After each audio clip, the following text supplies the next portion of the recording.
I've found that some tools are a lot more fun to use than others. A random orbit sander, not so fun. A hollow chisel mortising machine, on the other hand, is great fun for me to use. And I think it's because there's a little bit of magic involved in being able to drill a square hole. Now, the way that a mortising machine works is by its two-part drill system.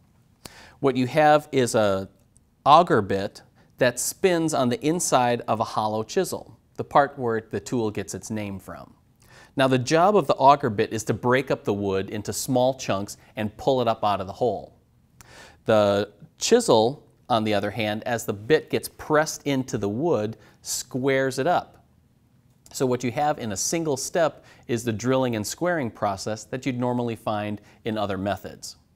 The key for making this work, though, is installing these two parts into the machine correctly, and that's what I want to show first. It starts by slipping the auger bit inside the chisel, and what you want to end up with, if I rotate things here just a little bit, is to have a small amount of clearance between this first cutting edge on the bit and the hollow chisel. That way, as the chips are created, there's enough room for them to get pulled up through the chisel and up out of the mortise.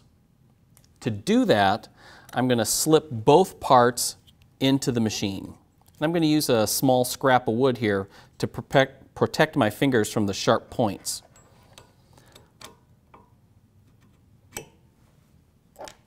Now, the bit fits into what looks like a drill chuck in the top, and the chisel fits into a bushing at the bottom. What I want to do is, to create my clearance, is slip a nickel between the shoulder of the bit and this bushing. So I'll slide that up like that, and now I can clamp the chisel in place, and then I'll tighten up the drill bit using a chuck key. What I have here is the bit and the chisel tight against each other. Now, because I have that nickel in there, when I pull it out, then loosen the clamp and slide the chisel up, now I've automatically created just enough clearance. This particular setup is going to work for most materials. However, there are going to be occasions where you're going to need to adjust it. And that can either be in really hard woods or in really soft woods. It just depends on the machine and the types of mortises that you're creating. If you need to increase the amount of clearance, all you have to do is loosen the chuck key and support the auger bit and let it drop down ever so slightly to increase the clearance. When you do that, you'll be off on a great start for creating accurate mortises. The final item that you'll need to take care of when setting up the bit is making sure that it's square to the fence on the machine. To do that, I'm going to hold a square against the side of the chisel. You can see that there's a little gap right here. So what I'll do is hold on to the chisel, loosen it, and then rotate it so that the face of the chisel is right along the blade of the square. Then I can lock it in place, and we're all set to go. What I want to do now is set up the depth stop on the machine. So I've marked the depth of my mortise on the end of the workpiece. And I'll lower the chisel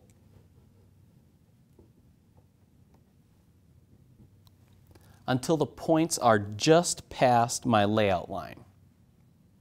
With that done, I can loosen the clamp on the depth stop, slide that in place, and lock it down. On the workpiece itself, on the top face, I've laid out the ends of my mortise as well as the center line, and I'm going to use that to position the front to back location of the fence. So now when I lower the bit, have the workpiece clamped down, the center point on the bit is aligned with my center line. My general process for creating a mortise is to start by drilling out each end of the mortise.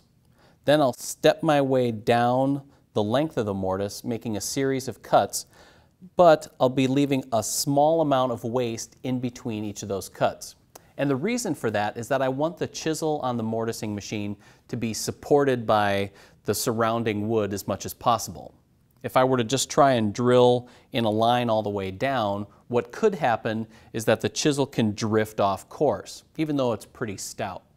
So by leaving a little bit of waste between each one, I know that the chisel is going to be well balanced in the cut.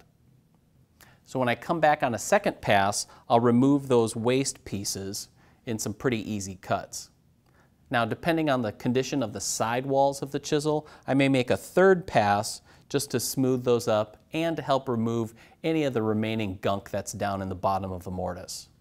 Now, a couple of other notes. I like to spray a dry lubricant on the chisel and the bit, both before and during the process of creating the mortise. There's just a lot of resistance and friction created, and the lubricant really helps make the process a lot easier.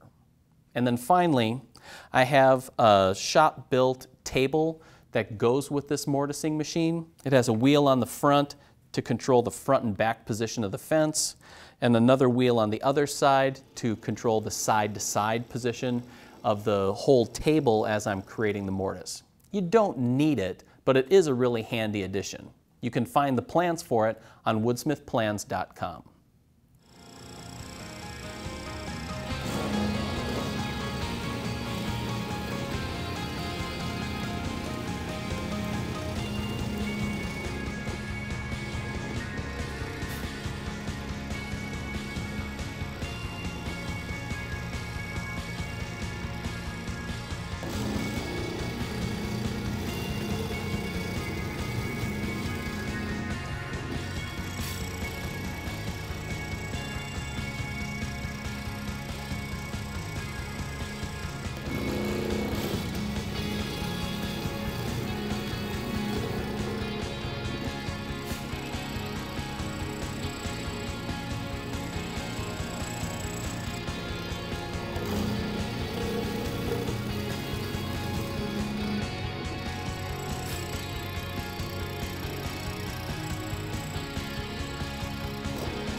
You can see that a mortising machine can quickly create a mortise in even hard, dense materials like this red oak. Now when I tip it up here, you can get a good idea of what the condition of the mortise looks like. I can see by the sides of the walls that I have a nice consistently sized mortise down the entire length of it. Sure, if you look closely, you can see that the inside walls are a little ragged and there are some score lines on there, but actually this is just fine for creating a mortise. And frankly, once the tenon is glued in place, you're never going to see it. The same holds true for along the bottom of the mortise, where you can see the overlapping marks left by the auger bit. I usually cut my tenons so that they don't bottom out right in the bottom of the mortise. So having a little bit of gunk left over at the bottom of the mortise and it doesn't look right isn't a big deal, and it won't affect the fit of the joint. Now this is what I use for most mortises. In the article that accompanies this video, you're going to find some techniques for creating other types of mortises. What you hope to end up with, though, is that you'll enjoy using your mortising machine or mortising attachment just as much as I do.